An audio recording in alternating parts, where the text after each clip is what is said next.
In the case of any religion, the formative period is always one of possibility and of change. Religions shake up social orders. They're prescribing a very different vision usually than the status quo. Islam appeared and generated a certain amount of flux. In that flux, women were able to perhaps step out of more restrictive roles and exercise an influence that they might not have been allowed to exercise before. To a large extent, the reason that these women are included in the Hadith collection has to do with the circumstances of their being wives of the Prophet and or companions of the Prophet's family. Nevertheless, because they are women, their reports are going to be slightly different than that of men. And in some cases, their reports are going to be unique because there are some things that the Prophet might have guided on or discussed with his wives and not with any other male member of the community. So they become oftentimes the sole sources of information on certain things that are particular to women. The women referred to as sources of information on the Prophet were naturally the women that were closest to him. Among them, his wives,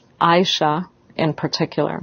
The Prophet had a career that spanned two different phases. In the first phase of the Prophet's career, he was married to one woman, Khadija. When she died around 618, 619, the first woman that he married was Aisha, the very young daughter of one of his close companions, Abu Bakr. She was proposed to him as a suitable alliance, in part because of her personality, but also because of her relationship to Abu Bakr. The Prophet agreed to marry her, as he did many other women after her, by way of cementing alliances and rescuing some women from widowhood or other less than satisfactory social status. Aisha, however, in the second part of his life and career, was his favorite. She was close to him and close by him when very important things happened. She is used as a reference point for what the Prophet intended and how he applied Quranic prescriptions and guidance. 4 to 6 standard collections of hadith exist in Sunni Islam. Aisha is the source or author of about 1,200 reports. What this tells us is that Aisha lived a very public life because only as someone who had an obvious presence in the community would she be able to know about the Prophet's experience or speak about the Prophet's religious decisions, his legal advice. So not only is Aisha important because she constitutes the source for so many traditions in the collections of hadith, but she's also important because those traditions cover a variety of different topics. That tells us something about the very public role that women like her played in the early Muslim community and the respect that they were given despite their being women.